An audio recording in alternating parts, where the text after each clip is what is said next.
एक सांप से उसकी दोस्ती हो गई। ये ले जाता था रोज शाम को, एक कटोरी दूध उसके बिल के पास रख देता था। सांप निकलता था, दूध पी लेता था और एक मड़ी उगल देता था। इन्हीं का भाव था। किसान बहुत खुशी खुशी रह रहा था, सांप भी खुश था।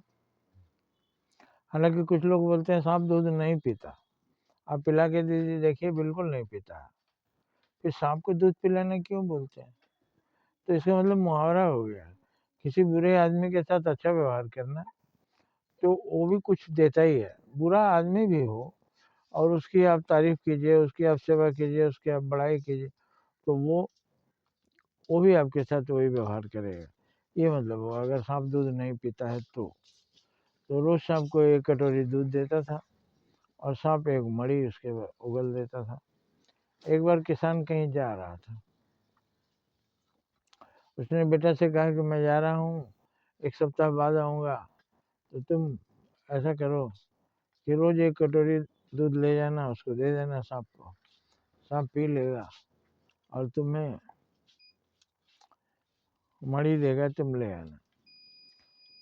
उसको बहुत ताज्जुब हुआ, बेटा पहली बार सुना सांप को दूध पिलाने से मड़ी देगा। तो वो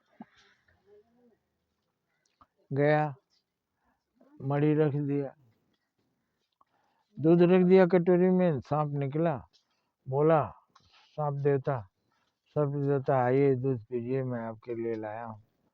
सर्प आया, दूध पिया, एक मड़ी उगल दिया, चला गया। तो वो भी लाया तो आश्चर्यचकित हुआ कि मड़ी जो है मिल जाता है एक कटोरी दूध में। तो एक बार सोचा कि अगर इस सांप को मार दें तो उसके बिल में बहुत सारा मड़ी होगा, लेके चले आएंगे। उसके बाद उसने एक लाठी छिपा के पीछे रख लिया, दूध दिया। जब सांप दूध पीने लगा तो खींच के लाठी सांप को मारा। सर्प को पूंछ में लगा, लेकिन वो झपट कर काट लिया और बिल में चला गया। वो किसान सुना, बहुत दुखी हुआ। अब बेटा मारा गया मड़ी के लालच में। 2-4 दिन शोक मनाया, क्रियाकर्म श्राद्ध सब किया। उसके बाद फिर दूध ले जाके बिल के सामने रखा, सर्प देवता आइए दूध पीजिए, मेरे बेटे ने नादानी की है, उसके लिए मैं माफ़ी मांगता हूँ, आइए।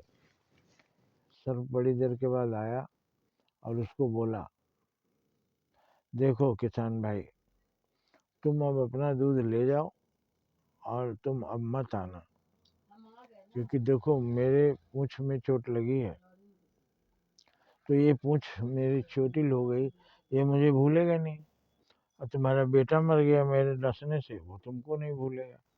तो अब हम दूध पियेंगे तो सोचेंगे कहीं इसमें कुछ जहर मिला के नहीं लाया। और तुम कभी गुस्सा कर सकते हो कि मेरे बेटे को इसी ने मार खाया, इसलिए हमारी तुम्हारी दोस्ती खत्म हो गई, अब तुम जाओ। इस कहानी से हमको क्या शिक्षा मिलती है कि किसी से हमारे मधुर व्यवहार थे, हम भी उसके फायदा उठा रहे थे, वो भी हमसे फायदा उठाया।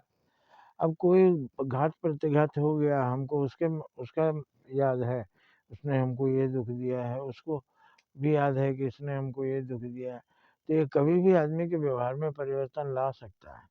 इसलिए एक बार जब किसी से दुश्मनी हो जाए तो स्वर भरोसा करना छोड़ दो, अपना रास्ता बदल दो, नहीं तो खतरा बहुत बड़ा आएगा और फिर तुम बहुत पछताओगे। जय हिंद, जय भारत।